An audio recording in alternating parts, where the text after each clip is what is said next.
Following World War I, a lot of historians had begun to suggest that the history of America was just the history of Anglo-Saxons. The Knights of Columbus said, wait a minute, that's just not the case.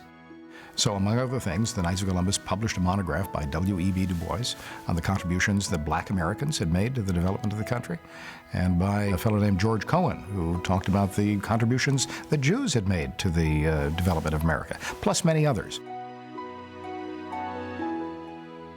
The Knights of Columbus did whatever was necessary to make sure that all people were treated equal, irregardless to the color line, whatever their station in life was. This is what Christ did.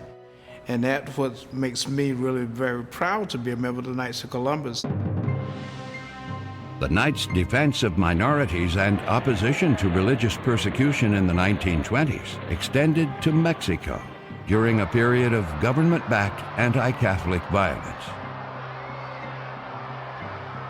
The Mexican government was violently anti-clerical and went through a series of very repressive periods against the Catholic Church.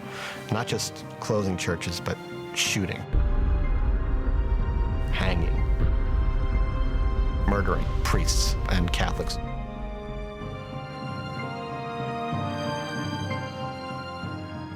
The Knights of Columbus made it their business to try to demand that the American government do what it could to influence the Mexican government, cut it out, stop killing people, stop persecuting the church. The Knights of Columbus, including the Supreme Knight, met with President Coolidge in 1926, pounded the table, said, we've got to do something about this. Pope Pius XI issued an encyclical calling for peaceful resistance and praising the Knights for defending the faith in Mexico. Pressure from the Knights and other Catholics in the U.S. helped change Washington's hands-off policy, leading to an end to the conflict in 1929. While the Knights were proud that their intense lobbying of the U.S. government made a difference, a resurgent KKK fought against the Knights' work on behalf of Mexican Catholics, arguing that Catholics in America were gaining too much power. And the Ku Klux Klan used this as evidence of how the Knights were trying to take over the government. Here they are, they're trying to tell our government what to do in foreign policy, and they used that in the Al Smith campaign in 1928. The campaign of Governor Al Smith for president raises some very dramatic issues for the Knights of Columbus. First of all, Al Smith is a member of the Knights of Columbus, has been a very successful governor. Then the question arises, are Catholics going to be fully accepted in the national life?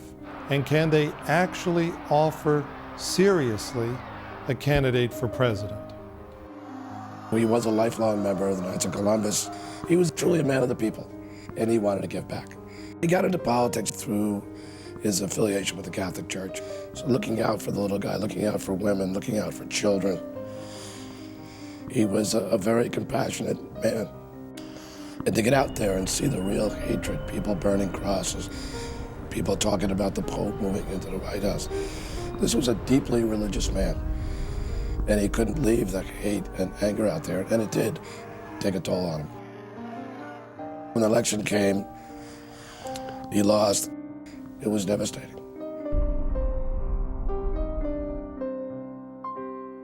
The 1928 presidential campaign was not the first time the Knights had come head-to-head against the Ku Klux Klan. In Oregon, the Knights battled against a KKK-backed law banning Catholic education. The Knights funded a court challenge, and in 1925, the U.S. Supreme Court would rule the law unconstitutional.